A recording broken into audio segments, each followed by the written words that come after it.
Bugün Azərbaycanın şəhid milli qəhrəmanı Şira Şahların mövlududur. Yəni anadan olduğu gündür. Şira Şahlar 1952-ci ildə 17-si mayda Kərbəzar rayonunun Zülfüqarlı kəndində anadan olmuşdur. O, orta məktəbi bitirdikdən sonra hərbi xidmətə yollamışdır. Hərbi xidmətdən qayıtdıqdan sonra isə polis orqanlarında çalışmışdır.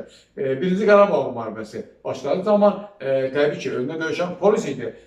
Şura Şahlar da bir polis əməkdaşı kimi, bir Azərbaycan xalqının mərd qeyrətli övladı kimi ön cəbhədə döyüşürdü. Bir çox qəhrəmanlar göstərən qəhrəmanımız demək ki, düşməni kabusuna çevirmişdi. Lakin 1990-cı il 11 iyulda qəhrəmanımız üçün son döyüş oldu.